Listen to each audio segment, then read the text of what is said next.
옛날 아주 먼 옛날에 산세가 험하고 골짜기가 깊어 1년 내내 서늘한 바람이 그치지 않는다는 깊은 산골 마을이 하나 있었습니다.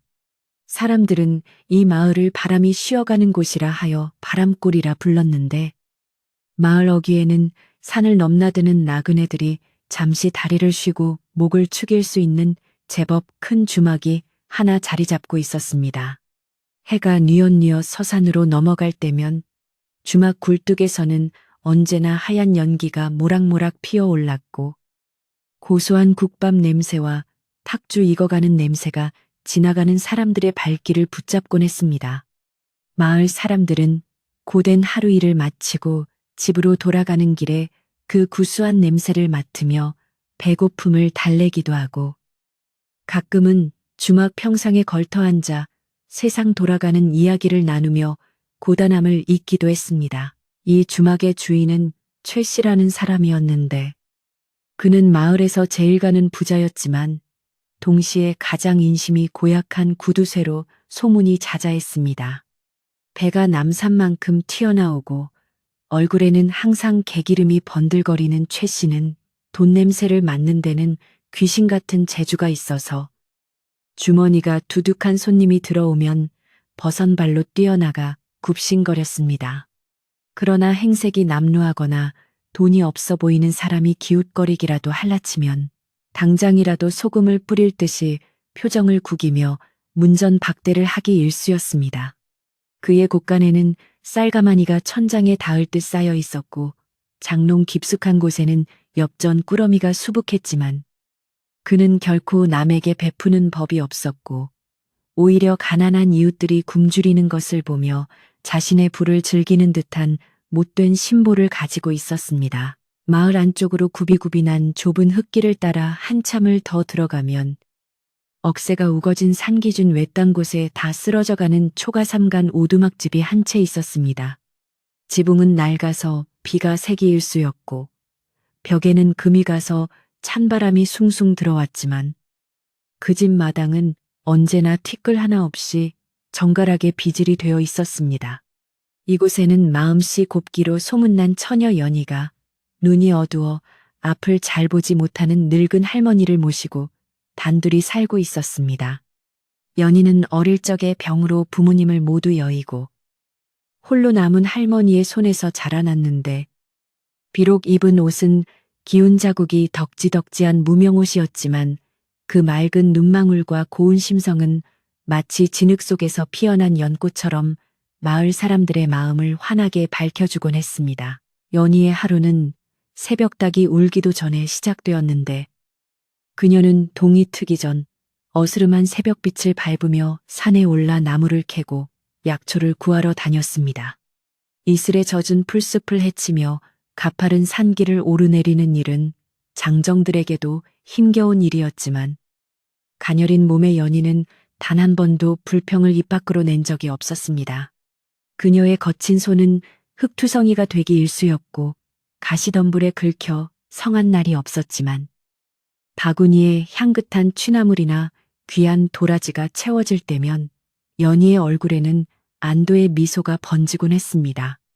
산에서 내려오면 그녀는 곧바로 냇가로 가서 남의 집 빨래를 해주거나 밭일을 거들며 품삯을 받아 근근히 생계를 이어갔는데 그 모습이 어찌나 부지런하고 야무진지 마을 아낙네들은 혀를 내두르며 칭찬을 아끼지 않았습니다. 어느덧 계절은 가을의 끝자락을 지나 겨울의 문턱을 넘어서고 있었고 바람골의 바람은 하루가 다르게 매서워져 살을 애는 듯한 추위가 몰려오기 시작했습니다.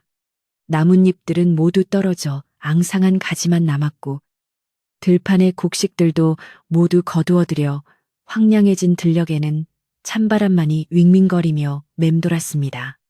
겨울이 다가온다는 것은 가난한 연희에게는 참으로 무섭고 걱정스러운 일이 아닐 수 없었는데 허술한 집을 고칠 집도 부족했고 긴 겨울을 날 택감이나 식량도 턱없이 모자랐기 때문입니다. 하지만 연희가 밤잠을 설치며 가장 걱정하는 것은 자신의 배고픔이나 추위가 아니라 날이 갈수록 기력이 쇠약해지시는 할머니의 건강이었습니다. 할머니는 찬바람이 불기 시작하면서 기침이 잦아졌고 밤새도록 끙끙 앓는 소리를 내며 잠을 이루지 못하셨습니다. 의원에게 물어보니 할머니의 병을 낫게 하려면 귀한 약재를 써서 탕약을 지어 드려야 한다고 했는데 그 약값이 연희에게는 감히 엄두도 낼 수 없을 만큼 큰 돈이었습니다. 하지만 연희는 포기하지 않고 그날부터 더욱 억척스럽게 일을 하기 시작했는데 낮에는 남의 집 허드렛 일을 도맡아 하고 밤에는 호롱불 밑에서 집신을 삼거나 뱃바느질을 하며 한 푼 두 푼 돈을 모았습니다. 그녀의 손가락 끝은 바늘에 찔려 굳은 살이 박였고 눈은 피로에 젖어 침침해졌지만 오로지 할머니께 따뜻한 약 한 첩을 지어드릴 수 있다는 희망 하나로 고단한 몸을 이끌고 묵묵히 일했습니다.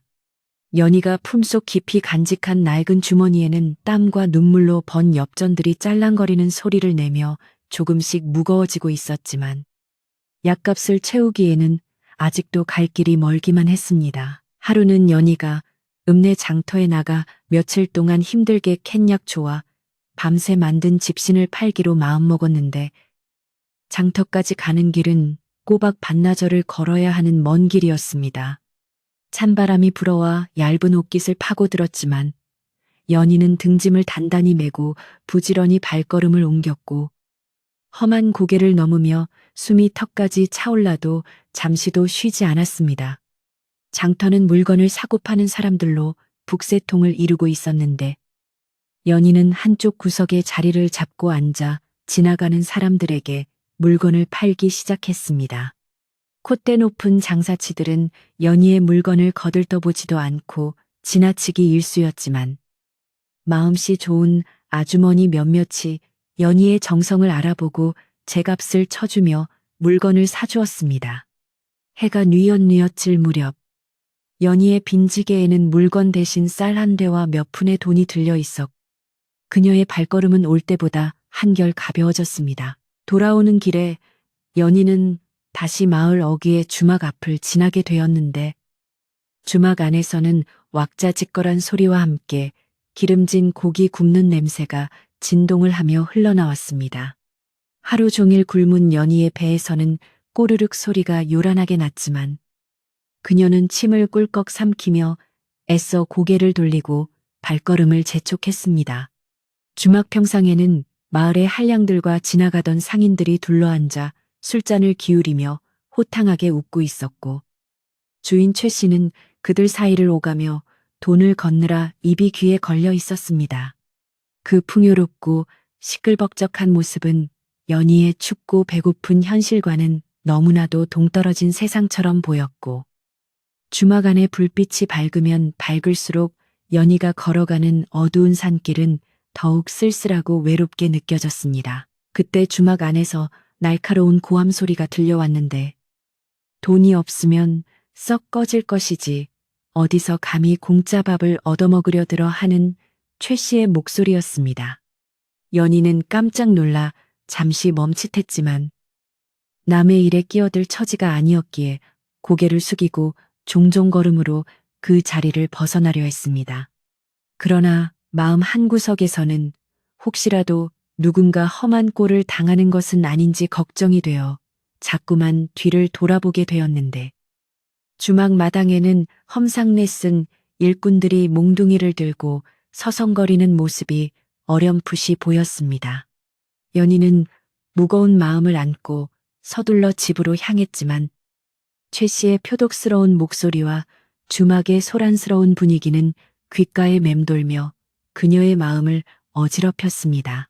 집에 도착한 연희는 서둘러 아궁이에 불을 지피고 읍내에서 사온 쌀로 묽은 죽을 쑤어 할머니의 저녁상을 차렸습니다. 방 안은 냉기로 가득 차 있었지만 아궁이의 온기가 조금씩 바닥을 데우면서 훈훈한 기운이 감돌기 시작했고 할머니는 연희의 인기척을 느끼고는 더듬거리며 손을 뻗어 손녀의 얼굴을 만지셨습니다. 우리 강아지, 오늘도 고생 많았지. 손이 얼음장 같구나.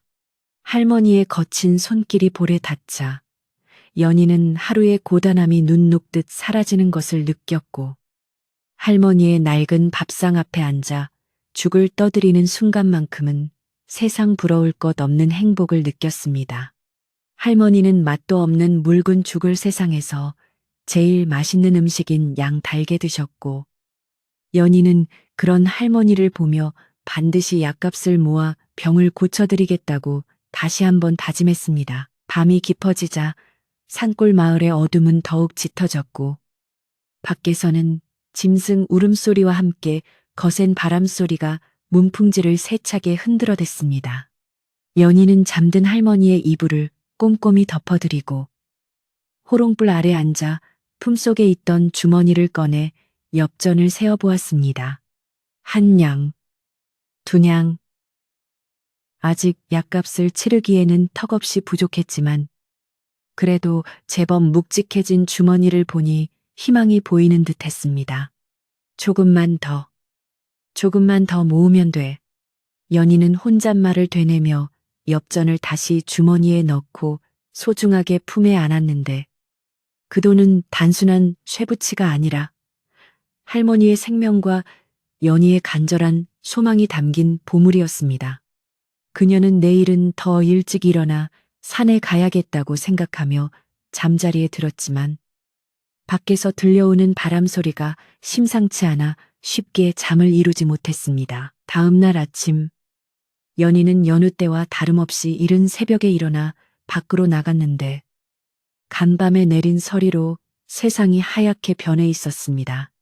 뼛속까지 시린 냉기가 옷깃을 파고들었지만 연희는 낡은 목도리로 얼굴을 감싸고 산으로 향했습니다.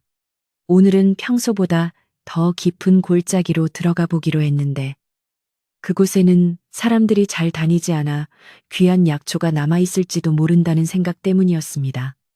험한 바위를 타고 넘고 가시덤불을 헤치며 산 깊숙이 들어간 연희는 운 좋게도 오래 묵은 산도라지 몇 뿌리를 발견할 수 있었고 기쁨에 차서 조심스럽게 흙을 파내어 바구니에 담았습니다. 이것을 장에 내다 팔면 평소보다 몇 배는 더 값을 받을 수 있을 것이라는 생각에 연희의 가슴은 벅차올랐습니다. 산을 내려오는 길에 연희는 우연히 마을 안악들을 만나게 되었는데 그들은 우물가에 모여 심각한 표정으로 이야기를 나누고 있었습니다. 어제 주막에서 난리가 났었다며 웬 거지가 들어와서 행패를 부렸다던데. 글쎄 말이야. 최 씨 성격에 가만히 있었겠어. 아주 반죽음을 만들어 쫓아냈다고 하더라고. 안악들의 수군거림을 들은 연희는 어제 저녁 주막 앞을 지날 때 들었던 고함 소리가 떠올라 가슴이 철렁 내려앉았습니다. 흉흉한 소문은 삽시간에 마을 전체로 퍼져나갔고 사람들은 저마다 한마디씩 보태며 주막에서 일어난 일을 이야기거리로 삼았습니다. 연희는 불안한 마음을 감출 수 없었지만 자신이 할 수 있는 일은 아무것도 없었기에 그저 묵묵히 집으로 발걸음을 옮길 뿐이었습니다. 며칠이 지나고 날씨는 점점 더 추워져서 이제는 냇가에 살얼음이 얼기 시작했고 사람들의 옷차림도 한결 두꺼워졌습니다. 연희는 그동안 모은 돈이 제법 되어 이제 며칠만 더 일하면 드디어 할머니 약을 지을 수 있을 것 같다는 희망에 부풀어 있었습니다.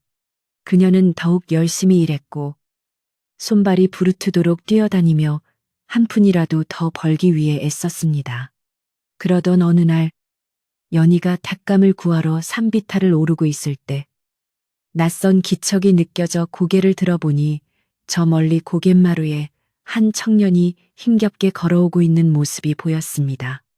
그는 남루한 옷차림에 갓은 찌그러져 있었고 발에는 집신조차 신지 않은 맨발이었는데 걸음걸이가 비틀거리는 것이 금방이라도 쓰러질 듯 위태로워 보였습니다. 연희는 잠시 걸음을 멈추고 그 청년을 지켜보았는데 그는 마을 쪽을 향해 내려오다가 그만 돌부리에 걸려 넘어지고 말았습니다. 연희는 놀란 마음에 황급히 달려가 그를 부축해 일으켜 세웠는데 가까이서 보니 청년의 얼굴은 흙투성이에 며칠을 굶은 듯 배숙했고 입술은 추위에 파랗게 질려 있었습니다. 정신 좀 차려보세요. 괜찮으십니까? 연희의 걱정스러운 물음에 청년은 힘겹게 눈을 뜨고 가느다란 목소리로 물 한 모금만 달라고 애원했습니다.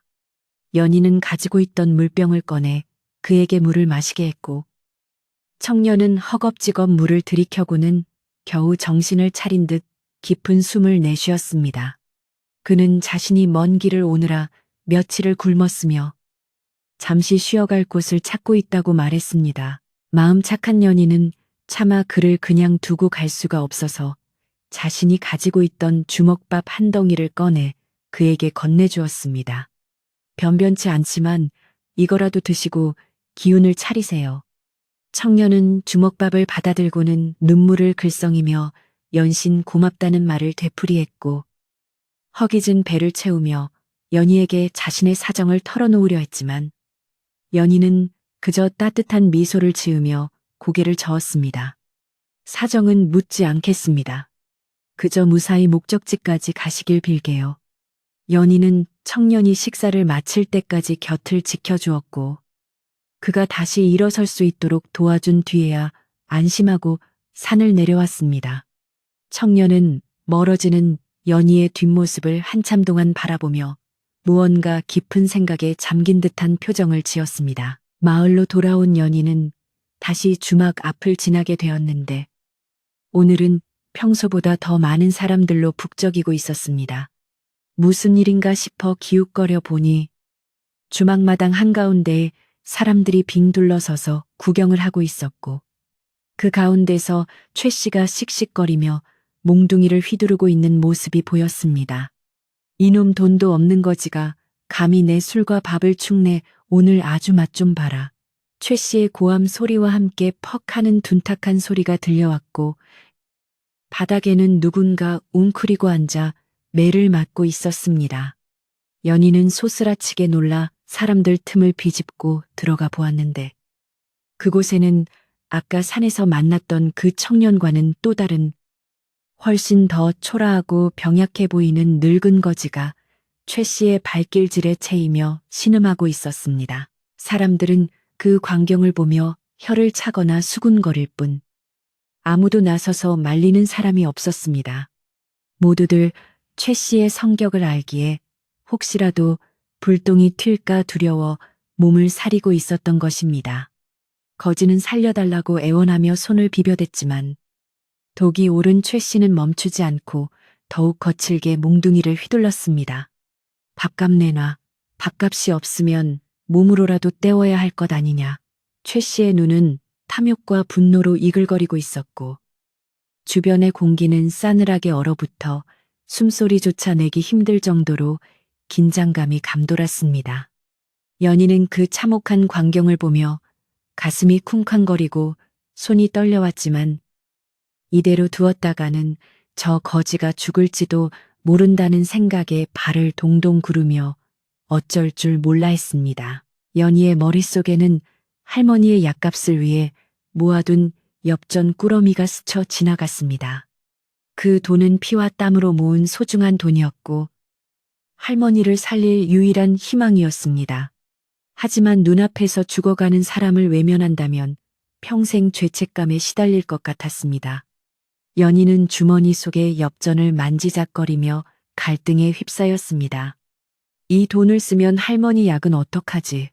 하지만 저 사람이 죽으면 짧은 순간이었지만 연희에게는 천년 같은 고민의 시간이 흘렀습니다.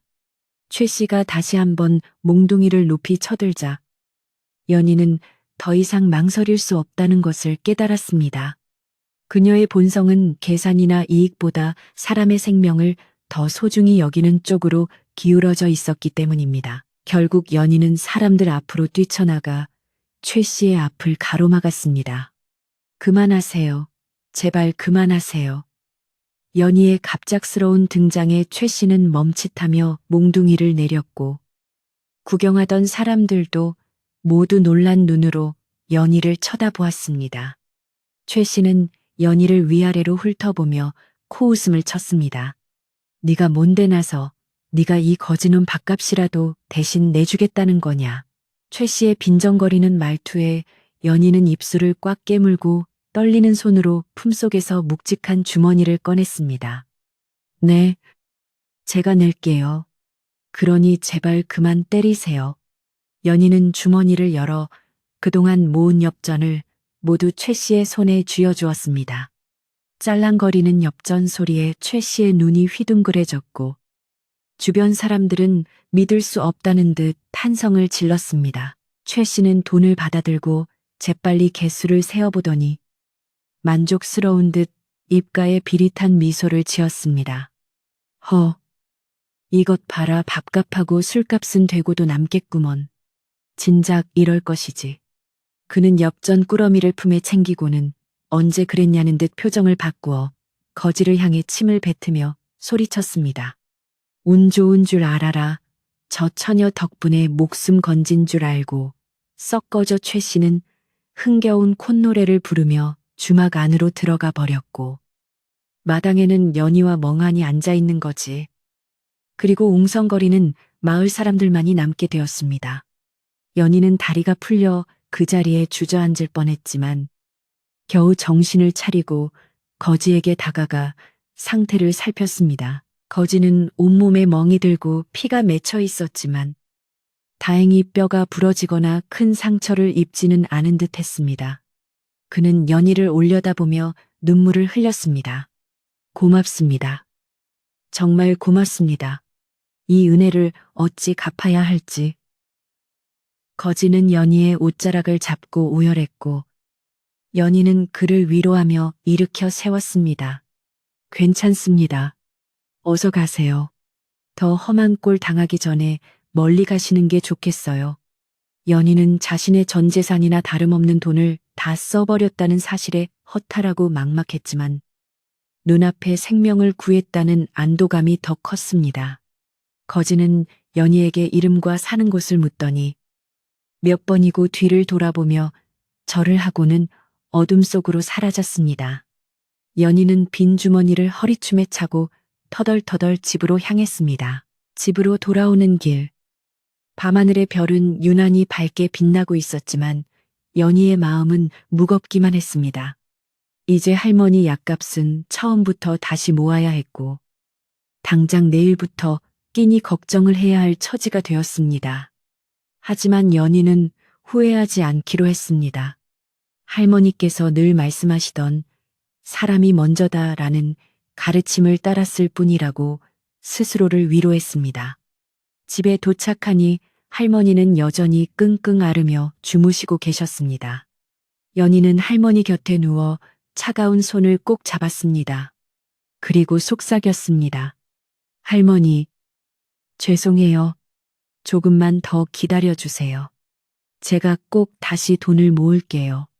바람골의 밤바람은 여전히 거세게 불어왔고 연희는 그 바람 소리를 자장가 삼아 지친 몸을 뉘었습니다. 그녀의 착한 마음을 하늘도 알았는지 그날 밤 꿈속에서는 따뜻한 봄바람이 불어와 연희의 얼어붙은 마음을 어루만져 주었습니다.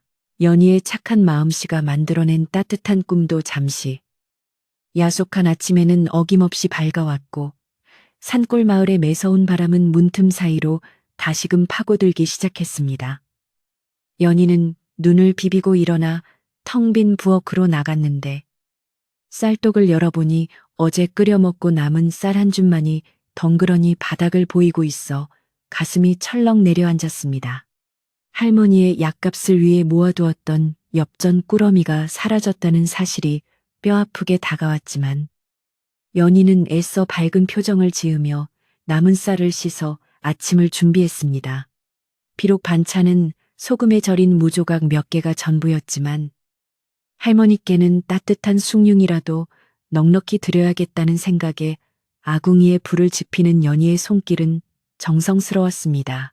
마을의 우물가는 아침 일찍부터 물을 기르러 온 아낙네들로 북적이고 있었는데 평소 같으면 웃음꽃이 피었을 그곳에 오늘은 묘한 긴장감이 감돌고 있었습니다.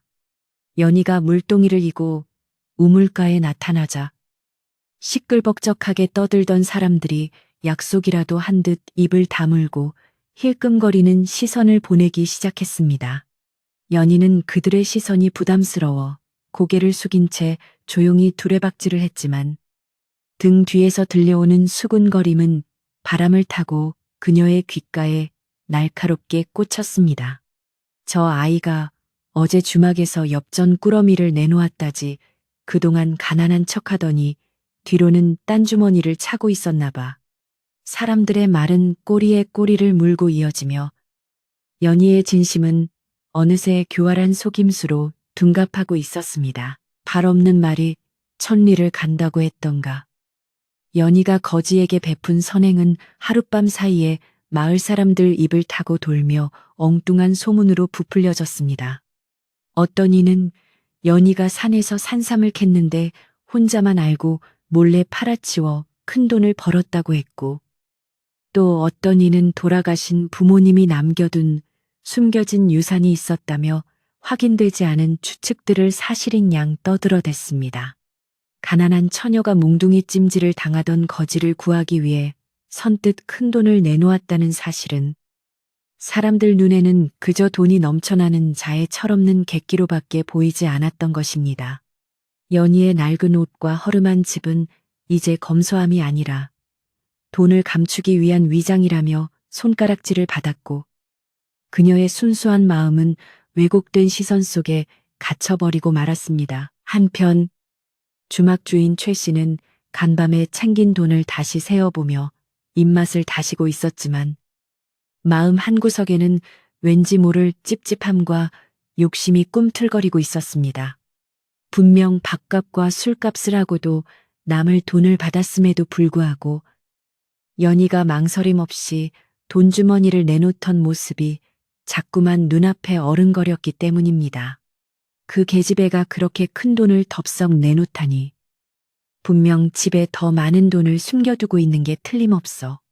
최 씨는 곰방대를 탁탁 털며 중얼거렸고 옆에서 술상을 닦던 주모에게 괜한 트집을 잡으며 심통을 부렸습니다.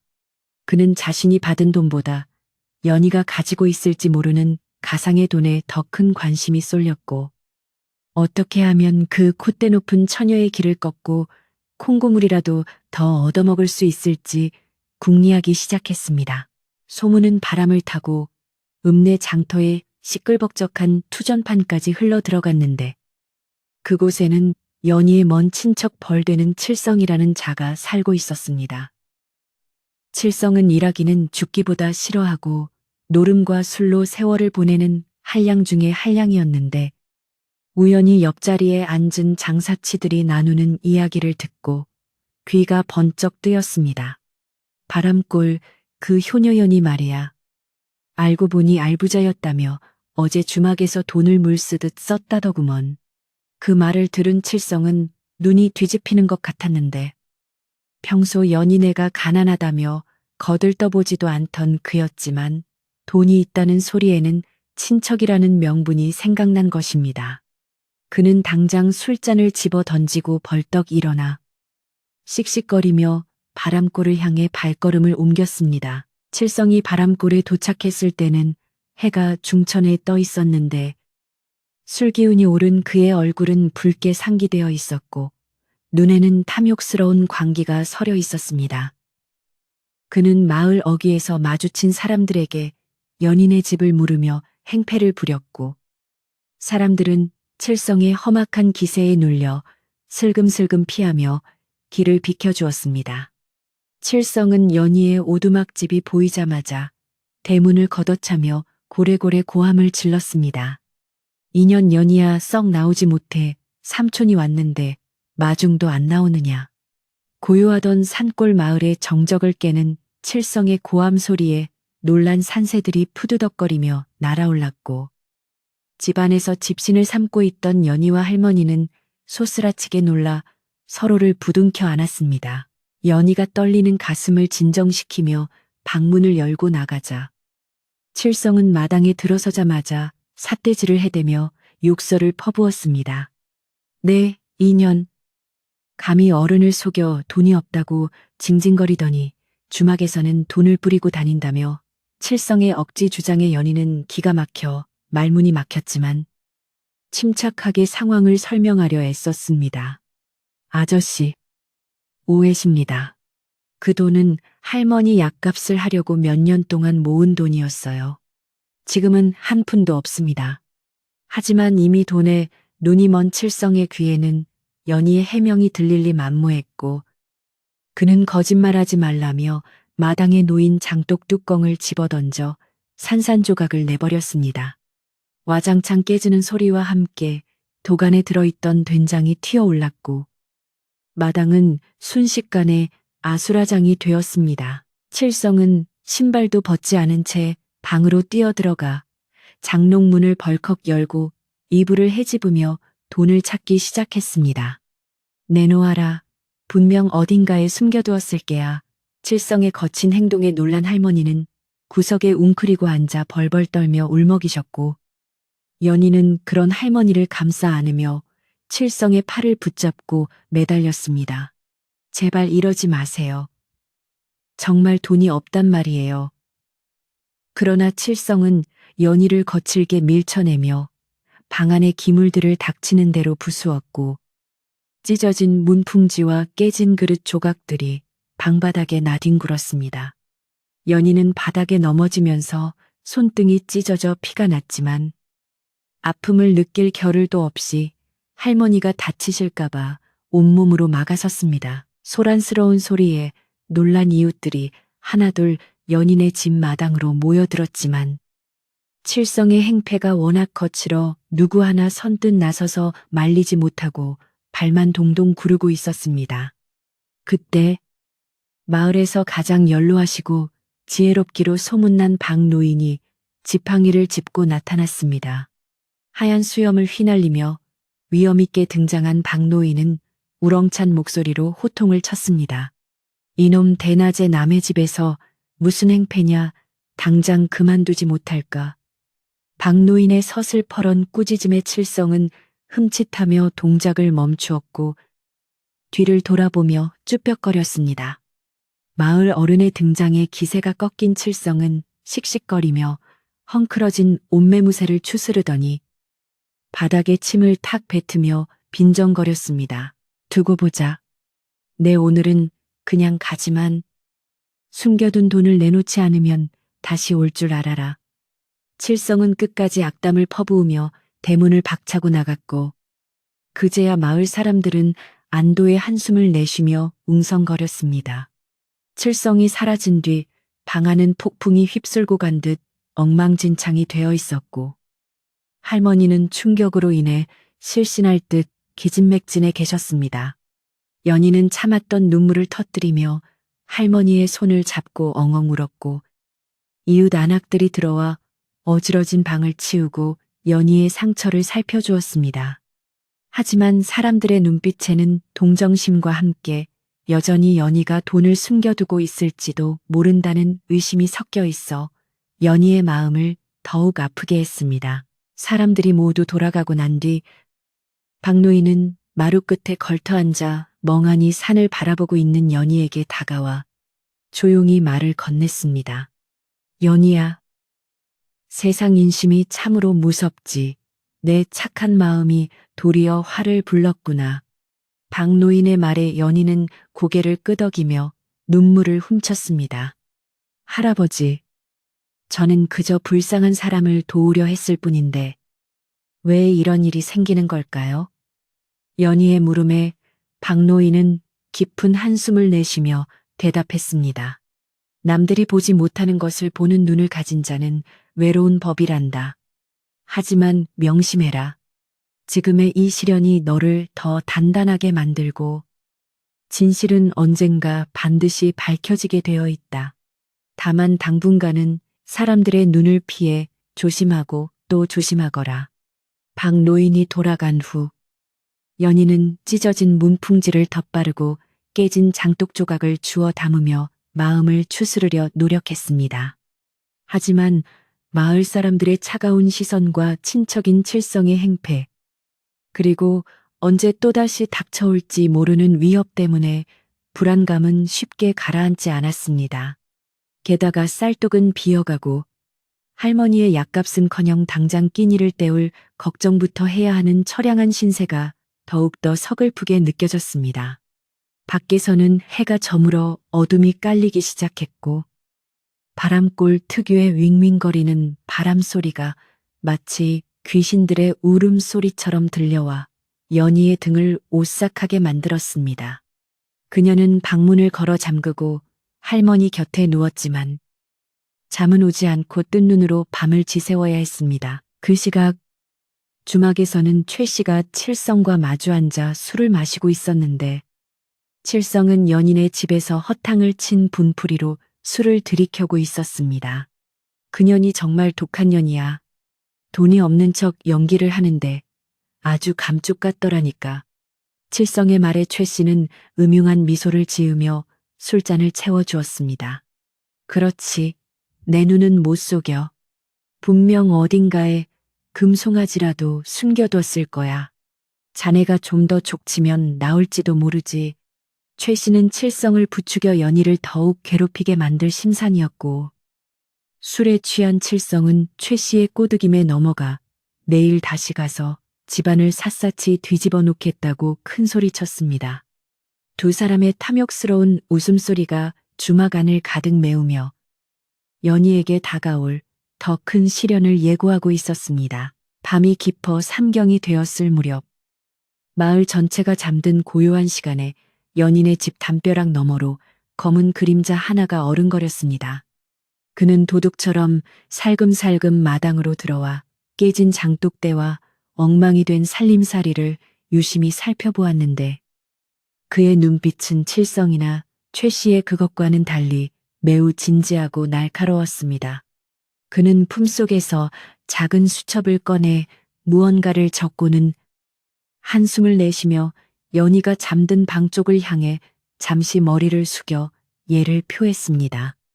그리고는 바람처럼 소리 없이 사라졌는데 눈 위에 찍힌 그의 발자국만이 누군가 다녀갔음을 말해주고 있었습니다. 하지만 슬픔과 공포에 지쳐 깊은 잠에 빠진 연희는 이 사실을 알지 못한 채 꿈속에서 돌아가신 부모님을 만나 하염없이 눈물을 흘리고 있었습니다. 다음 날 아침 연희가 일어나 마당으로 나왔을 때 대문 앞에 놓인 작은 꾸러미 하나를 발견했습니다. 누가 놓고 갔는지 알 수 없는 그 꾸러미 안에는 쌀 한 대와 마른 생선 두어 마리가 들어있었는데 연희는 이것이 누구의 호의인지 아니면 또 다른 함정인지 알 수 없어 선뜻 손을 대지 못했습니다. 그러나 배고픔에 지쳐 신음하는 할머니를 보자 더 이상 망설일 수 없어 감사한 마음으로 쌀을 가져와 밥을 지었습니다. 밥 짓는 냄새가 퍼지자 할머니는 며칠 만에 처음으로 미소를 보이셨고 연희는 그 모습에 잠시나마 시름을 잊을 수 있었습니다. 하지만 이것은 폭풍전야의 고요함일 뿐 마을 사람들 사이에서는 연희가 밤사이에 도둑과 내통하여 물건을 들여왔다는 더 흉흉한 소문이 싹트고 있었습니다. 마을 사람들의 오해와 냉대는 날이 갈수록 심해졌고 연희는 이제 우물가에도 마음 편히 나갈 수 없는 처지가 되었습니다. 물이 필요하면 사람들이 모두 잠든 늦은 밤에 몰래 길어와야 했고 쪽감을 구하러 산에 갈 때도 사람들의 눈을 피해 먼 길을 돌아다녀야 했습니다. 외로움과 고립감은 연희의 마음을 병들게 했지만 그녀는 할머니를 지켜야 한다는 일념 하나로 하루하루를 버텨냈습니다. 박 노인의 조언대로 그녀는 입을 굳게 다물고 묵묵히 자신의 할 일을 했지만 세상은 그녀를 가만두지 않았습니다.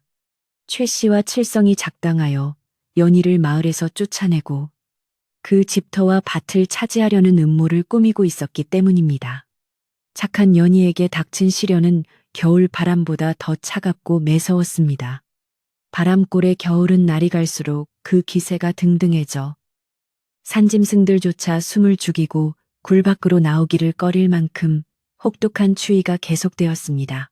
앙상한 나뭇가지들은 찬바람에 서로 부대끼며 비명을 질러댔고 밤새 내린 눈은 연인의 집 마당에 소복이 쌓여 세상과 오두막을 단절시키는 하얀 장벽처럼 느껴졌습니다.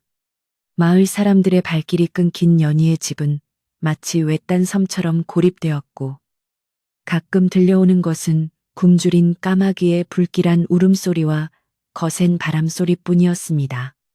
연희는 땔감이 떨어져 냉골이 된 방에서 할머니를 끌어안고 체온을 나누며 이 지독한 겨울과 사람들의 오해가 어서 빨리 지나가기만을 간절히 기도했습니다. 한편 마을 사랑방과 주막에서는 연희에 대한 소문이 눈덩이처럼 불어나 이제는 걷잡을 수 없는 지경에 이르고 있었습니다.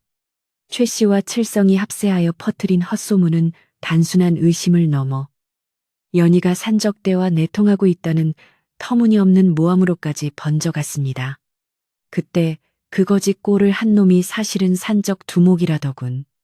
연희가 그놈에게 돈을 준 건 훔친 작물을 맡아둔 대가라지 뭐야. 최 씨가 짐짓 심각한 표정으로 말을 꺼내면 사람들은 어쩐지 가난한 처녀가 그렇게 큰 돈이 있을 리가 없지 하며 맞장구를 쳤습니다. 사람들의 마음속에는 연희에 대한 시기심과 자신들의 비겁함을 정당화하려는 심리가 교묘하게 섞여 거짓을 진실로 믿고 싶어하는 분위기가 형성되었습니다. 그러던 어느 날 오후 마을 입구에 평소와는 다른 낯선 기운이 감돌기 시작했는데 건장한 체격의 사내 서너시 말을 타고 나타난 것입니다. 그들은 화려하지는 않지만 질 좋은 옷감을 사용한 검은색 무복을 입고 있었고 허리에는 묵직해 보이는 검을 차고 있어 한눈에 보아도 예사 사람들이 아님을 알 수 있었습니다. 그들의 눈빛은 매서운 겨울바람보다 날카로웠고 다부진 인매는 함부로 말을 걸기 힘들 만큼 위압감을 풍기고 있었습니다. 마을 사람들은 그들이 관아에서 나온 포졸인지 아니면 연희를 잡으러 온 빚쟁이들인지 알 수 없어 두려움에 떨며 문틈으로 몰래 훔쳐볼 뿐이었습니다. 사내들은 마을 어귀의 말들을 묶어두고는 아무 말 없이 마을 이곳저곳을 둘러보며 무언가를 찾는 듯한 기색을 보였습니다. 최 씨는 이 낯선 사내들이 나타나자 쾌재를 부르며 무릎을 쳤는데 그들이 분명 연희의 죄를 물으러 온 관아의 사람들이거나 흉악한 빚쟁이일 것이라고 확신했기 때문입니다. 그는 주마기를 제쳐두고 사내들에게 다가가 굽신거리지며 아는 체를 했습니다. 나리들, 혹시 그 산적놈과 내통한 계집을 찾으러 오셨습니까? 제가 그 집을 아주 잘 알고 있습니다요. 최 씨는 비굴한 웃음을 흘리며 연인의 집 쪽을 손가락질했고 없는 죄까지 지어내어 연희를 모함하기에 바빴습니다. 사내들 중 우두머리로 보이는 자는 최 씨의 수다스러운 고발을 묵묵히 듣고만 있었는데 그의 표정은 긍정도 부정 아니어서 최 씨는 더욱 신이 나 침을 튀겨가며 떠들어댔습니다. 낯선 사내들은 최 씨의 안내를 거절하고는 자신들끼리 눈빛을 교환하며 마을 안쪽으로 발걸음을 옮겼는데 그들이 향한 곳은 바로 연희의 오두막 집이었습니다. 그들은 무너진 담벼락과 낡은 지붕, 그리고 주인이 정성스럽게 비질해 놓은 마당을 꼼꼼히 살펴보았습니다. 그들의 태도는 죄인을 잡으러 온 사람들 치고는 지나치게 신중하고 조심스러웠는데 마치 귀한 보물을 다루듯 집 주변의 흔적 하나하나를 눈여겨보는 듯 했습니다. 마을 사람들은 멀찌감치 떨어져서 그 광경을 지켜보며 이제 연희는 도간에 든 쥐다. 저렇게 무서운 사람들이 왔으니 경을 칠 게 분명해라며 수군거렸습니다.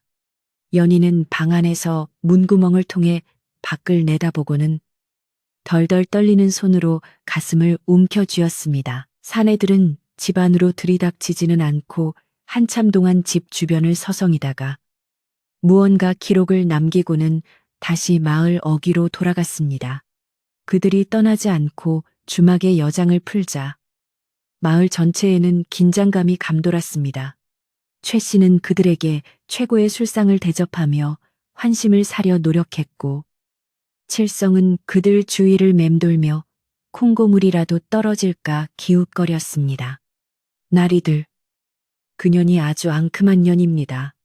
겉으로는 착한 척하지만 속은 시커멓지요. 당장 끌어내어 죽치면 숨겨둔 작물을 다 토해낼 것입니다.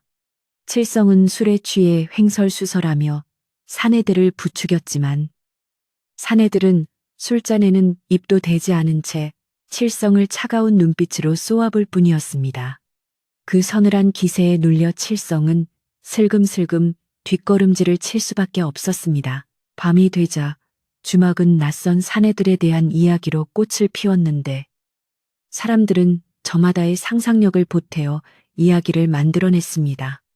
내 보기에 저들은 한양에서 내려온 암행어사 출두야. 연희가 큰 죄를 지은 게 틀림없어. 아니야. 저 칼 좀 봐. 분명 사람을 죽이는 살수들이야. 연희가 산적 두목의 여자가 되었다가 배신해서 죽이러 온 걸 거야. 말도 안 되는 억측들이 난무하는 가운데 연희는 불안과 공포로 한숨도 잘 수 없었습니다. 그녀는 할머니가 잠드신 틈을 타 부엌으로 나와 정화수 한 그릇을 떠놓고 달을 보며 빌었습니다. 비나이다. 비나이다. 천지신명님. 저 무서운 사람들이 할머니를 해치지 않게 해주세요. 제 목숨은 어찌 되어도 좋으나 할머니만은 지켜주세요. 다음 날 아침 칠성은 기세등등하여 연인의 집으로 쳐들어갔는데 어제 본 낯선 사내들을 등에 업고 자신이 마치 대단한 권력자라도 된 양착각에 빠져 있었기 때문입니다. 그는 대문을 박차고 들어가 고래고래 소리를 질렀습니다. 연희야, 관가에서 사람을 보냈다네. 죄가 만천하에 드러났으니 순순히 나오너라. 칠성은 방문을 열어젖히고 연희의 팔을 거칠게 잡아 끌었습니다. 연희는 비명을 지르며 버텼지만 남자의 힘을 당해낼 재간이 없었습니다. 이거 놓으세요. 제가 무슨 죄를 지었다고 이러십니까? 연희는 울부짖으며 저항했고 마당으로 끌려나온 그녀의 모습은 처참하기 그지없었습니다. 칠성은 연희를 마을 회관 앞마당으로 끌고 가 동네 사람들에게 본보기를 보이려 했습니다. 마을 사람들이 웅성거리며 모여들었고 최 씨도 팔짱을 끼고 흐뭇한 표정으로 그 광경을 지켜보고 있었습니다. 연희는 헝클어진 머리와 벗겨진 신발 차림으로 흙바닥에 내동댕이 쳐졌고 칠성은 의기양양하게 군중을 향해 외쳤습니다. 여러분 보십시오. 인연이 바로 우리 마을의 물을 흐리는 요물입니다. 저 사내들이 인연을 잡으러 온 것이 분명하니 우리가 먼저 멍석마리를 해서 넘겨줍시다. 사람들은 칠성의 선동에 동요하여 웅성거렸고 몇몇 과격한 청년들은 몽둥이를 들고 나서기도 했습니다. 연희는 공포에 질려 파랗게 질린 얼굴로 주위를 둘러보았지만 도와주는 이는 아무도 없었고 모두가 차가운 눈초리로 그녀를 비난하고 있었습니다. 그때 주막에 머물던 낯선 사내들이 인파를 해치고 나타났습니다. 그들이 등장하자 시끄럽던 장내는 찬물을 끼얹은 듯 조용해졌고 칠성은 득의양양한 표정으로 사내들에게 다가가 아부를 떨었습니다. 나리들, 수고하실 것 없습니다. 저희가 알아서 이 요망한 년을 혼내주고 넘겨드리겠습니다. 칠성이 연희의 머리채를 다시 잡으려 하자 사내들 중 한 명이 번개 같은 속도로 다가와 칠성의 손목을 낚아챘습니다. 칠성은 외마디 비명과 함께 손목이 꺾여 바닥에 나뒹굴었고 그 사내의 무시무시한 악력에 놀라 입을 다물지 못했습니다. 사내는 낮고 굵은 목소리로 말했습니다. 함부로 손을 놀리지 마라. 아직 죄가 확정되지 않았다. 사내의 예상 밖의 행동에 최 씨와 마을 사람들은 당황하여 술렁거렸습니다. 분명 연희를 잡으러 온 줄 알았던 그들이 오히려 연희를 보호하는 듯한 행동을 보였기 때문입니다. 최 씨가 나서서 항의하듯 물었습니다. 아니, 나리들, 이년은 산적과 내통한 죄인 아닙니까? 어찌하여 죄인을 감싸시는 겁니까? 우두머리 사내는 차가운 눈으로 최 씨를 노려보며 대답했습니다. 우리는 진상을 조사하러 왔을 뿐이다. 아직 아무것도 밝혀진 것은 없다. 너희들이 함부로 사형 스승을 가할 권리는 없다. 그의 단호한 태도에 최 씨는 말문이 막혀 꿀먹은 벙어리가 되었고, 마을 사람들은 겁을 집어먹고 슬금슬금 뒤로 물러났습니다. 연희는 바닥에 주저앉은 채 멍하니 사내를 올려다보았는데 무서운 줄만 알았던 그 사내의 눈빛에서 묘한 안도감을 느꼈습니다. 사내는 연희에게 다가와 정중하게 손을 내밀지는 않았지만 눈짓으로 일어나라는 신호를 보냈습니다. 연희는 비틀거리며 일어났고 사내는 군중을 향해 엄포를 놓았습니다. 오늘 이후로 누구든 확실한 증거 없이 이 처녀를 괴롭히거나 집에 침입하는 자가 있다면 국법으로 엄히 다스릴 것이다. 알겠느냐? 그의 호통 소리는 마을 전체를 쩌렁쩌렁 울렸고 칠성은 팔을 부여잡고 신음하며 도망치듯 군중 속으로 사라졌습니다. 최 씨 역시 낭패를 본 표정으로 헛기침을 하며 슬그머니 자리를 피했습니다. 이 사건 이후 마을 사람들의 태도는 묘하게 바뀌었습니다.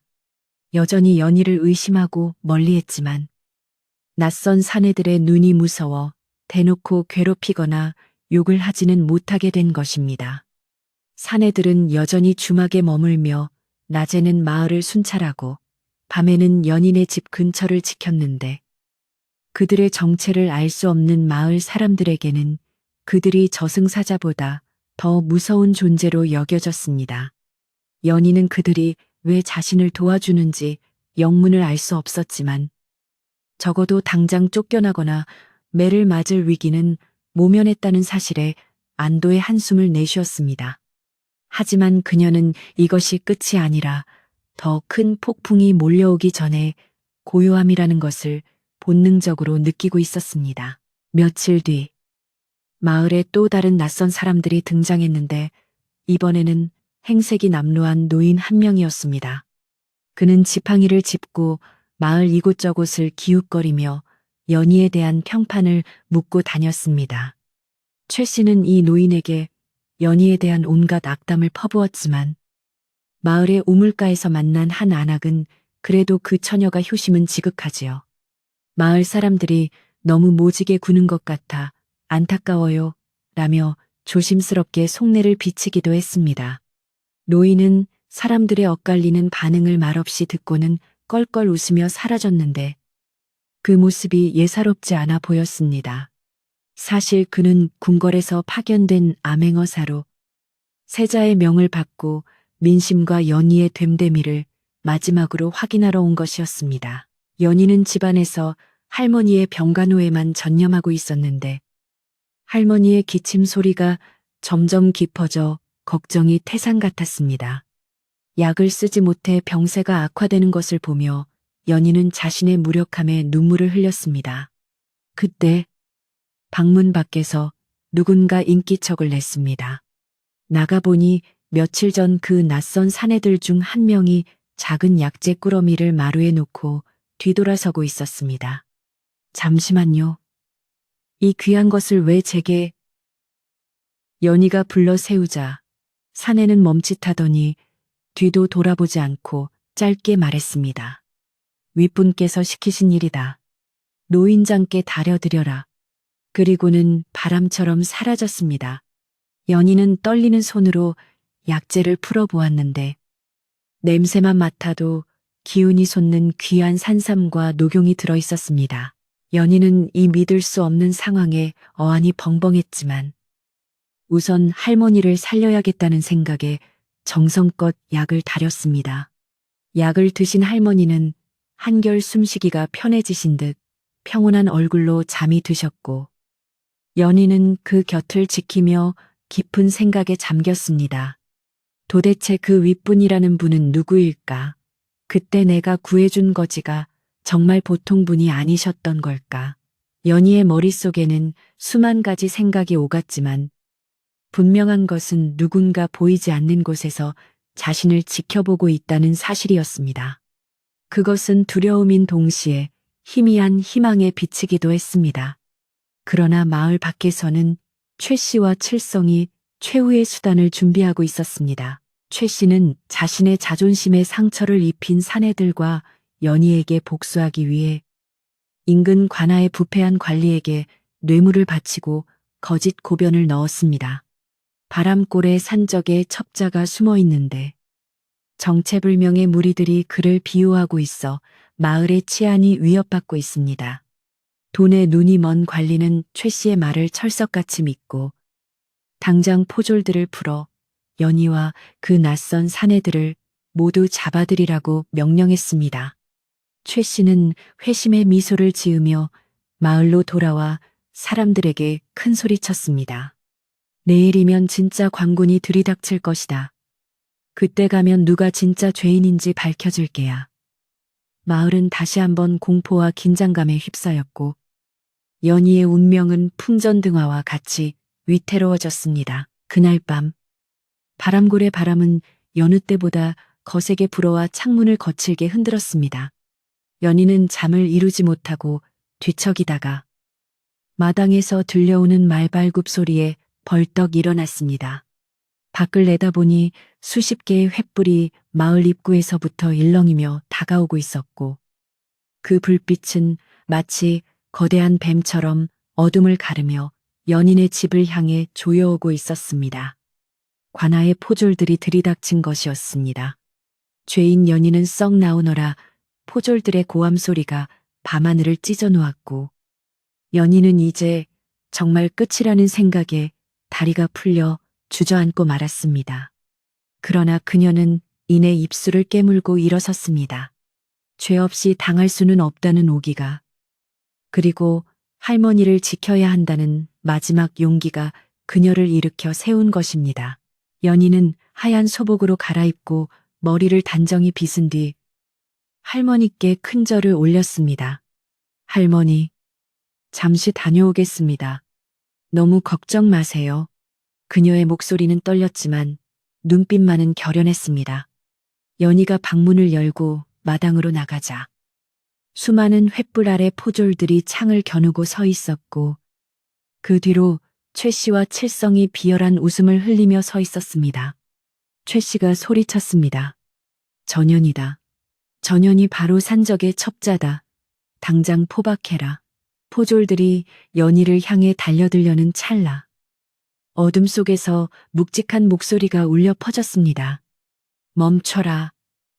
그 목소리는 천둥처럼 위엄이 있어 달려들던 포졸들조차 그 자리에서 얼어붙게 만들었습니다. 소리가 난 곳은 주막에 머물던 낯선 사내들이 서 있는 쪽이었습니다.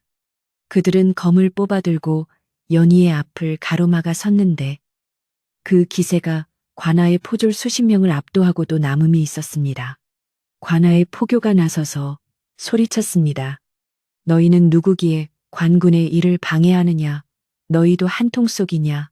그러자 낯선 사내들 중 우두머리가 품속에서 화려한 문양이 새겨진 마패를 꺼내 들어 보였습니다. 횃불 빛을 받아 번쩍이는 마패를 본 포교의 눈이 휘둥그레졌고 최 씨와 칠성의 얼굴은 사색이 되었습니다. 이것은 마을 사람들은 숨을 죽이고 그 광경을 지켜보았고 연희 또한 놀란 눈으로 그들의 뒷모습을 바라보았습니다. 이제 곧 감춰졌던 진실이 드러날 순간이 다가오고 있었습니다. 긴박한 대치 상황 속에서 마을 입구 쪽에서 또 다른 말발굽 소리가 요란하게 들려왔습니다. 이번에는 단순한 포졸들이 아닌 훨씬 더 규모가 크고 화려한 행렬이 다가오고 있었습니다. 오색 깃발이 휘날리고 풍악 소리가 은은하게 울려 퍼지는 가운데 가장 앞장선 기수가 큰 소리로 외쳤습니다. 세자 저하 행차시다. 모두 길을 비켜라. 그 소리는 바람골의 밤하늘을 뒤흔들었고 횃불을 들고 있던 포졸들은 혼비백산하여 길을 터주었습니다. 최 씨와 칠성은 다리가 풀려 바닥에 털썩 주저앉았고 연희는 믿을 수 없는 현실에 멍하니 서 있을 뿐이었습니다.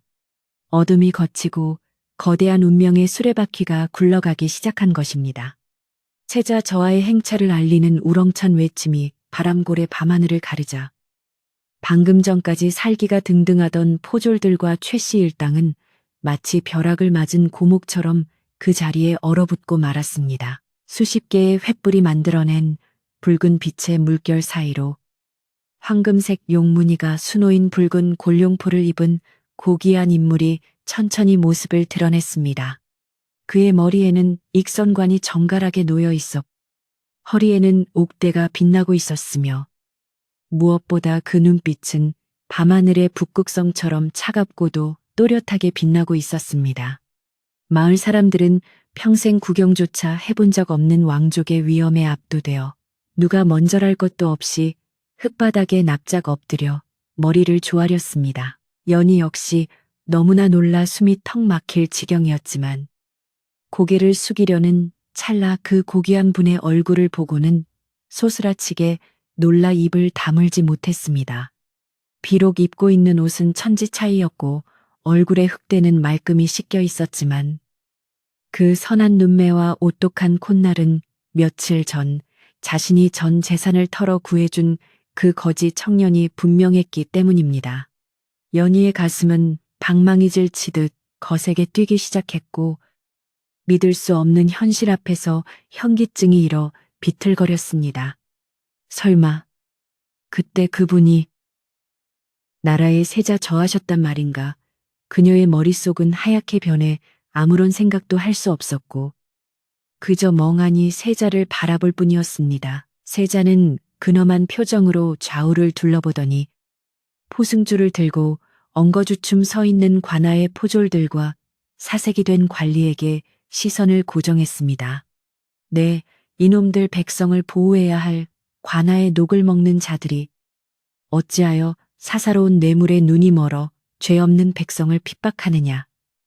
세자의 호통 소리는 천둥 소리보다 더 크게 울려 퍼졌고 관리는 다리가 풀려 바닥에 주저앉으며 덜덜 떨기 시작했습니다. 전하, 죽여주시옵소서. 소씨는 그저 최 씨가 고변한 대로 산적을 잡으려 했을 뿐이옵니다. 관리는 비굴하게 변명을 늘어놓으며 이마를 땅에 베서댔지만 세자의 눈빛은 조금도 흔들리지 않았습니다. 세자는 차가운 목소리로 곁에 있던 호위 무관에게 명을 내렸습니다. 저 탐관오리를 당장 포박하여 의금부로 압송하라. 그리고 이 마을의 치안을 어지럽힌 죄를 물어 엄히 다스릴 것이다. 무관들이 들이닥쳐 관리의 관복을 벗기고 포승줄로 꽁꽁 묶자. 그는 살려달라고 애원하며 울부짖었지만 아무도 그를 동정하지 않았습니다. 마을 사람들은 평소 권세를 믿고 거들먹거리던 관리가 하루아침에 죄인이 되어 끌려가는 모습을 보며 두려움 속에서도 한편으로는 가슴이 뻥 뚫리는 듯한 통쾌함을 느꼈습니다. 이것이야말로 사필 귀정이라 죄 지은 자는 반드시 벌을 받는다는 하늘의 이치를 눈앞에서 확인하는 순간이었습니다. 이제 세자의 시선은 마당 한 구석에 웅크리고 숨어있는 최 씨와 칠성에게로 향했습니다. 두 사람은 마치 사형 선고를 기다리는 죄수처럼 온몸을 바들바들 떨고 있었는데 최 씨는 공포에 질려 바지에 오줌을 지리기까지 했습니다. 세자는 천천히 그들에게 다가가 났지만 힘있는 목소리로 물었습니다. 주막 주인장, 아직도 국밥 한 그릇 값이 그리도 비싸더냐. 돈 없는 백성은 개돼지 취급을 하며 매질을 하던 그 기세는 어디로 갔느냐.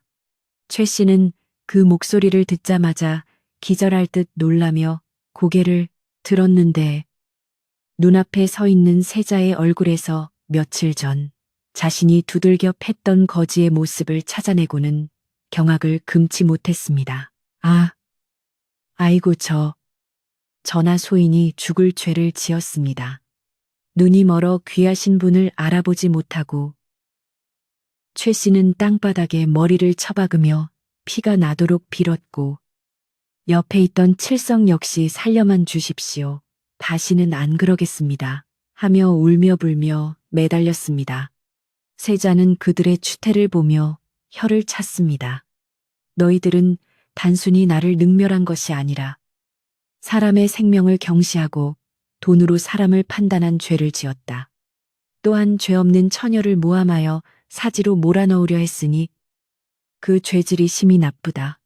세자의 추상 같은 판결에 마을 사람들은 숨을 죽이고 다음 말을 기다렸습니다. 세자는 마을 사람들을 향해 큰 소리로 선포했습니다.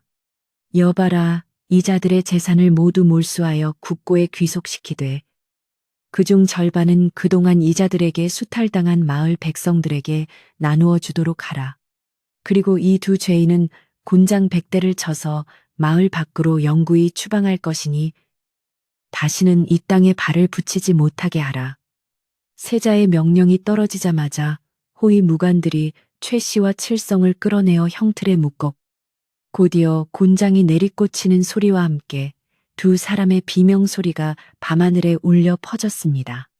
그동안 그들에게 괴롭힘을 당했던 마을 사람들은 그 광경을 보며 묵은 체증이 내려가는 듯 시원해하면서도 한편으로는 죄의 무서움을 뼈저리게 느꼈습니다. 형벌이 집행되는 동안 세자는 몸을 돌려 연희에게로 다가갔습니다. 연희는 감히 고개를 들지 못하고 땅만 바라보고 있었는데 눈앞에 세자의 비단 신발이 멈춰서자 숨이 텄을 것만 같았습니다. 고개를 들라. 세자의 부드러운 목소리가 들려왔지만 연희는 송구스러운 마음에 쉽사리 고개를 들지 못했습니다. 그러자 세자가 몸을 굽혀 연희의 떨리는 손을 잡아주며 다시 한번 말했습니다. 나의 은인이여. 고개를 들어 나를 보시오. 그대의 그 착한 마음이 아니었다면 나는 이미 이 세상 사람이 아니었을 것이오. 따뜻한 세자의 손길에 연희는 조심스럽게 고개를 들었고 눈물이 그렁그렁한 눈으로 세자를 마주 보았습니다. 전하. 소녀는 그저 할 일을 했을 뿐이옵니다. 어찌 저 같은 천한 것에게. 연희가 말을 잇지 못하고 울먹이자 세자는 인자한 미소를 지으며 고개를 저었습니다. 천하다니. 당치 않소. 비단 옷을 입고도 짐승만도 못한 짓을 하는 자들이 천한 것이지. 그대처럼 자신을 희생하여 남을 구하는 마음을 가진 이야말로 세상에서 가장 고귀한 사람이오. 세자는 품속에서 연희가 건네주었던 그 낡은 엽전 주머니를 꺼내 보였습니다. 이 주머니는 나에게 천금보다 더 귀한 가르침을 주었소. 백성의 고통을 외면하지 않고 가장 낮은 곳까지 살피는 성군이 되라는 그대의 무언의 가르침 말이오. 세자는 곁에 서 있던 내관에게 눈짓을 했고 내관은 공손하게 다가와 화려한 족자를 펼쳐 보였습니다. 세자는 마을 사람들과 포졸들이 모두 들을 수 있도록 큰 소리로 낭독했습니다. 바람골 처녀 연희는 지극한 효심과 어진 성품을 지녔으며 위기에 처한 이를 구함에 있어 자신의 모든 것을 아끼지 않았으니 이는 만백성의 귀감이 될 만하다. 이에 과인은 연희를 세자빈으로 맞이하여 그 덕을 높이 사고자 하노라. 세자의 파격적인 발표에 마을 사람들은 입을 다물지 못하고 탄성을 질렀고 연희는 너무나 큰 충격과 감격에 다리에 힘이 풀려 주저앉고 말았습니다. 세자빈이라니요, 가당치 않습니다. 연희가 손사래를 쳤지만 세자는 단호하면서도 다정한 눈빛으로 그녀를 바라보았습니다. 나는 겉모습만 화려한 명문가의 규수가 아니라 그대처럼 진정으로 따뜻한 마음을 가진 사람을 찾고 있었소. 나의 곁에서 이 나라의 백성들을 보살피는 국모가 되어 주시오. 세자의 진심 어린 청혼의 연희는 하염없이 눈물을 흘리며 고개를 끄덕였고 이를 지켜보던 마을 사람들은 감동의 박수를 치며 환호했습니다. 만세 세자 저하 만세 세자빈 마마. 만세 산골 마을이 떠나갈 듯한 함성이 메아리 쳤고 어두웠던 밤하늘은 사람들의 기쁨으로 환하게 밝아지는 듯 했습니다. 그때 방문이 열리며 연희의 할머니가 엉금엉금 기어 나오셨습니다. 밖이 소란스러워 잠을 깨신 할머니는 앞이 잘 보이지 않아 허공에 손을 휘저으셨는데 세자가 얼른 달려가 할머니의 손을 잡고 부축해 드렸습니다. 할머니, 놀라지 마십시오. 제가 왔습니다. 할머니는 낯선 남자의 목소리에 당황했지만 연희가 다가와 할머니, 이분이 세자 저하셔요. 우리를 구해주러 오셨어요라고 설명하자 할머니는 털썩 주저앉아 큰 절을 올리려 하셨습니다. 세자는 급히 할머니를 만류하며 말씀하셨습니다. 아닙니다. 어르신의 손녀 덕분에 제가 목숨을 건졌으니 어르신은 저에게 은인이나 다름없습니다. 이제부터는 제가 편히 모시겠습니다. 세자는 대동한 어이를 불러 할머니의 상태를 살피게 했습니다. 어이는 할머니의 맥을 짚어보고 침을 놓으며 정성껏 치료를 시작했고 세자가 가져온 귀한 약재를 다려드리자 할머니의 창백했던 얼굴에는 금세 혈색이 돌기 시작했습니다. 아이고, 내 눈이 조금씩 보이는 것 같구나.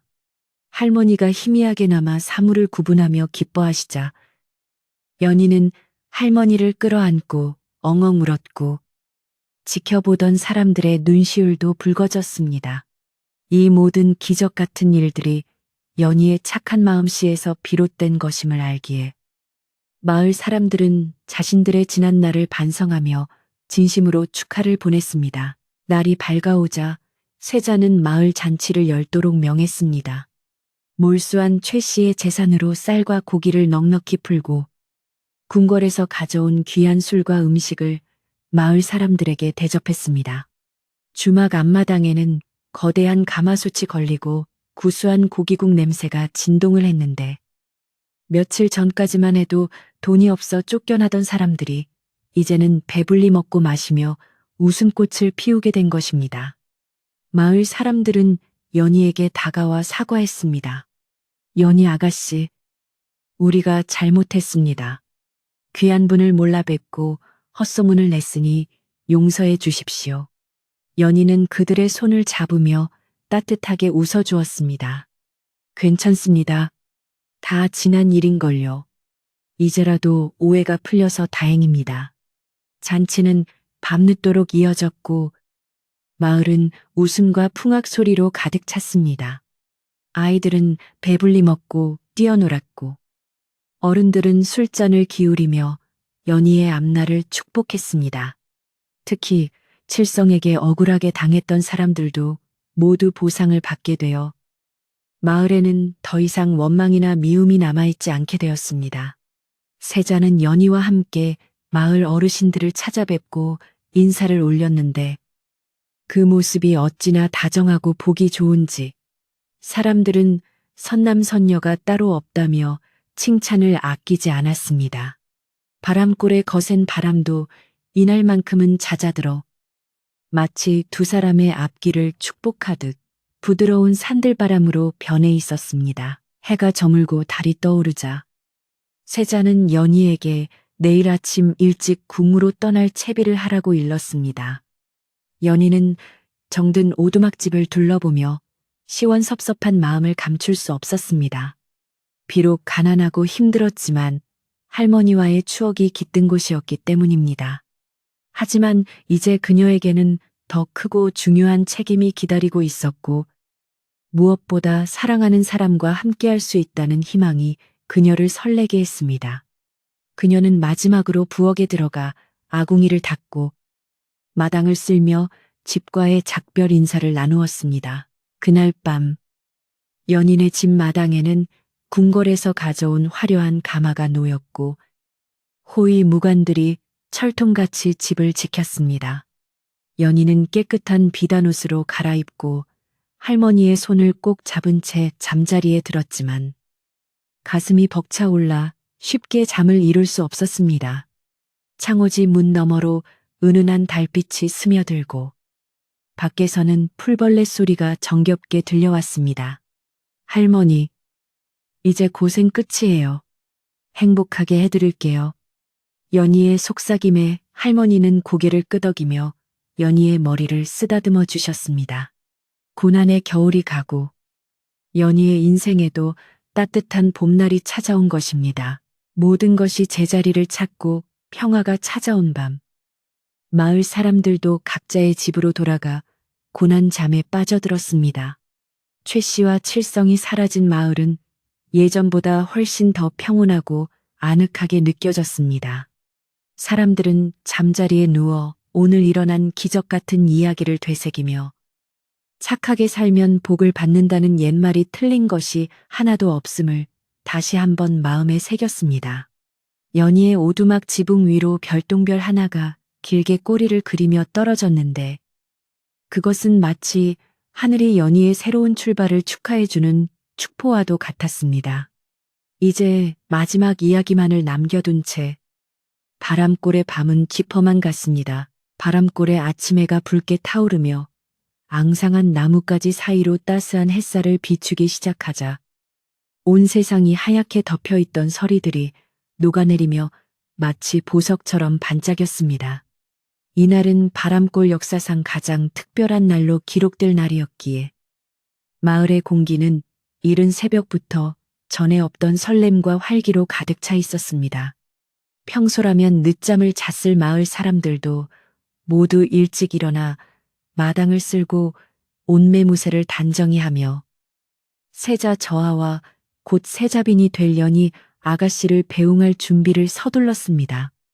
어제까지만 해도 차갑고 매섭게 느껴지던 겨울 바람은 마치 두 사람의 앞길을 축복이라도 하듯 부드럽고 온화한 봄바람처럼 바뀌어 사람들의 볼을 간지럽혔습니다.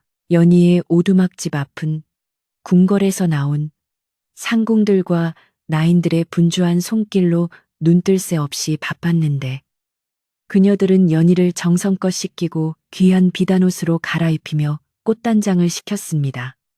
연희가 평생 입어왔던 거친 무명옷 대신 구름처럼 가볍고 고운 비단 치마와 저고리가 그녀의 몸을 감싸자 연희는 마치 선녀가 강림한 듯 눈부신 자태를 드러냈습니다.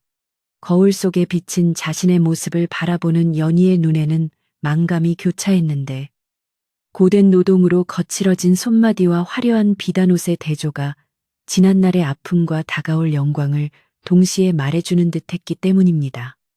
상궁은 연희의 손을 조심스럽게 잡으며 아가씨, 이 손은 세상에서 가장 아름다운 손입니다.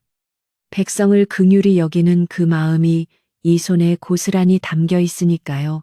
라고 말하며 위로했습니다. 한편 연희의 할머니 또한 난생 처음 받아보는 극진한 대접에 어쩔 줄을 몰라 하셨는데 궁녀들은 할머니를 따뜻한 가마에 모실 준비를 하며 푹신한 방석과 두꺼운 담요를 챙겼습니다.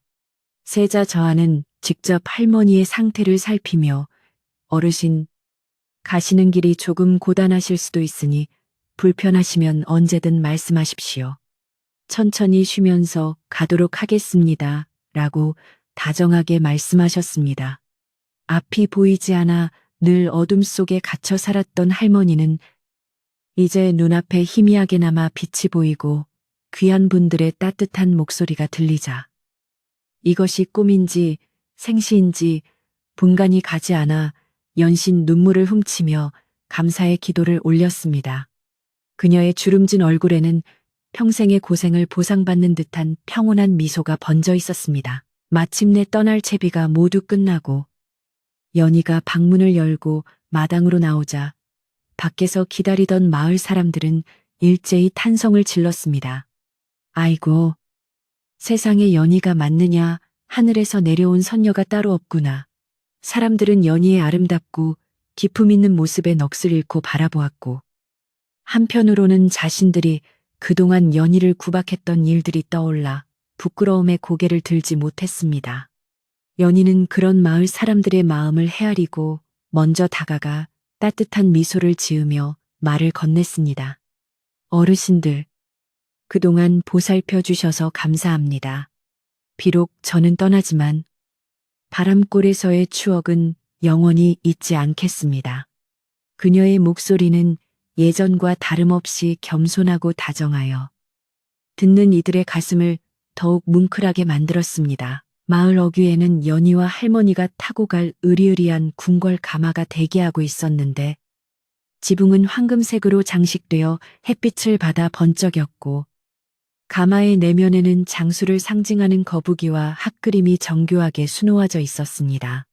가마꾼들은 건장한 체격에 화려한 제복을 입고 정렬해 있었고 그 뒤로는 수십 명의 호위 무관들이 오색 깃발을 들고 도열해 있어 그 위용이 대단했습니다. 평생 좁은 산골 마을에서만 살아온 사람들에게는 눈이 휘둥그레질 만한 장관이었고 아이들은 가마 주변을 맴돌며 신기한 듯 손가락질을 해댔습니다.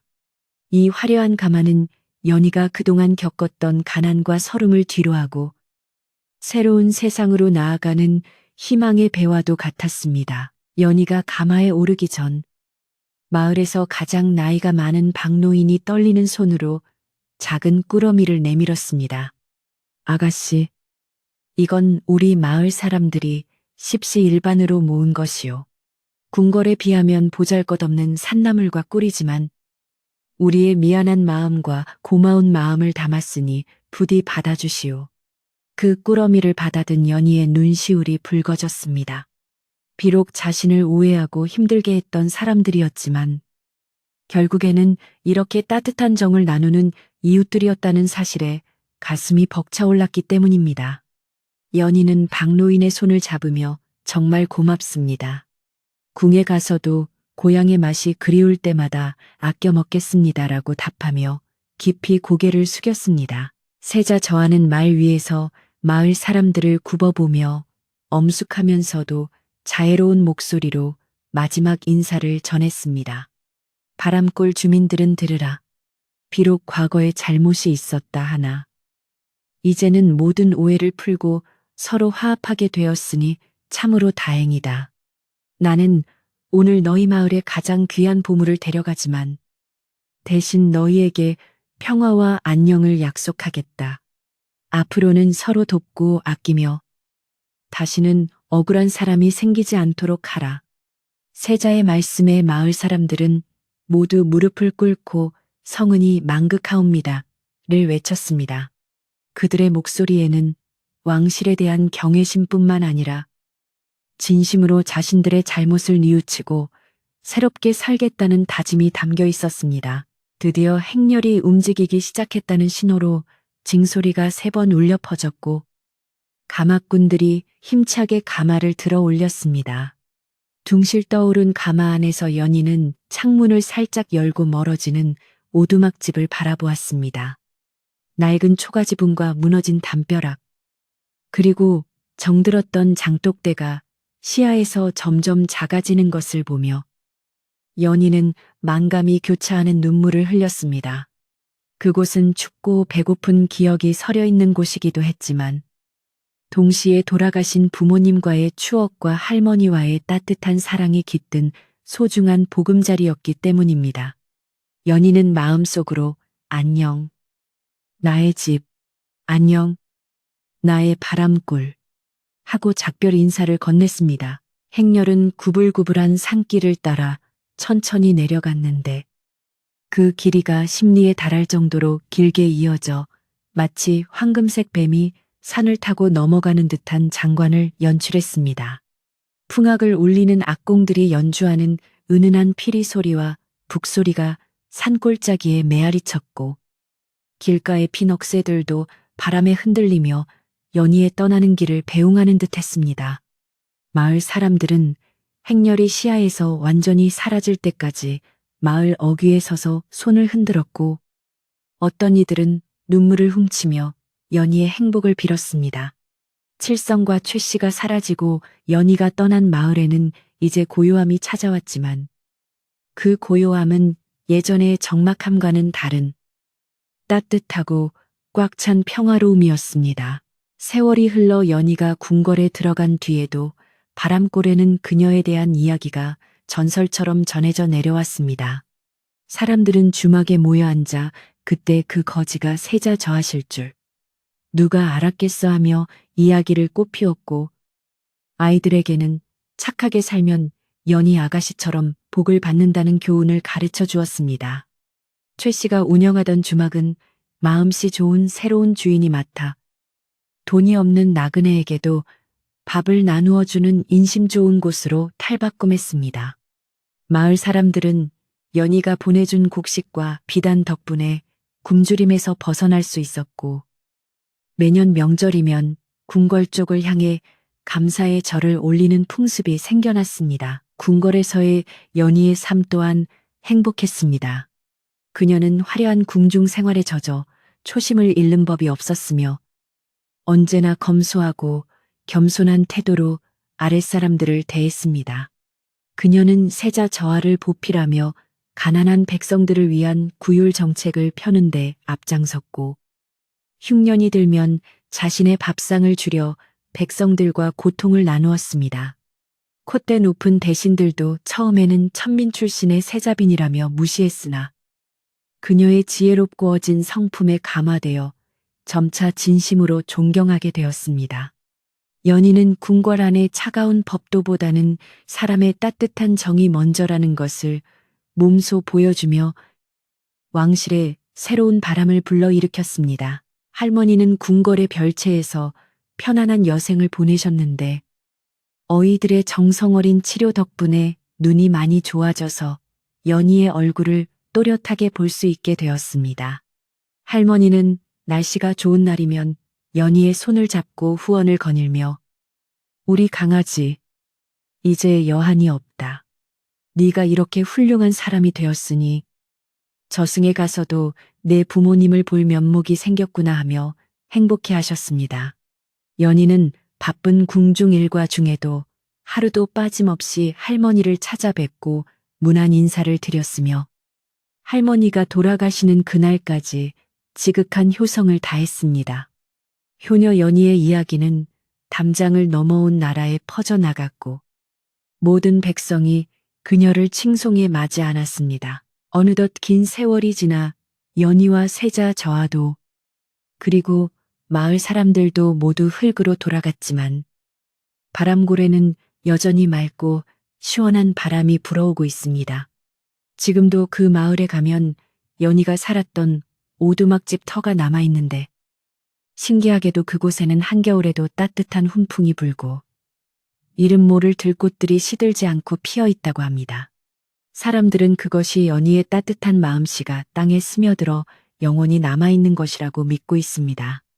나그네들은 그 터에 잠시 앉아 쉬어가며 삶이 힘들고 고달파도 착한 마음을 잃지 않으면 언젠가는 반드시 볕들 날이 온다는 희망을 얻어가곤 합니다. 오늘 밤 창밖에 부는 바람 소리에 귀를 기울여 보세요. 혹시 압니까? 그 옛날 착한 처녀 연희가 전해주는 따뜻한 위로의 속삭임이 그 바람 속에 실려 있을지 말입니다. 주막에서 밥값 없어 매를 맞던 거지를 구해준 가난한 처녀의 이야기는 우리에게 진정한 부유함이란 주머니 속의 돈이 아니라 남을 위해 내어줄 수 있는 마음의 넉넉함이라는 것을 가르쳐주며 끝을 맺습니다. 밤이 깊었습니다. 고단했던 하루의 근심은 모두 바람에 날려보내고 연희 아가씨가 탄 가마처럼 포근하고 따뜻한 꿈길 속으로 편안히 걸어 들어가시길 바랍니다.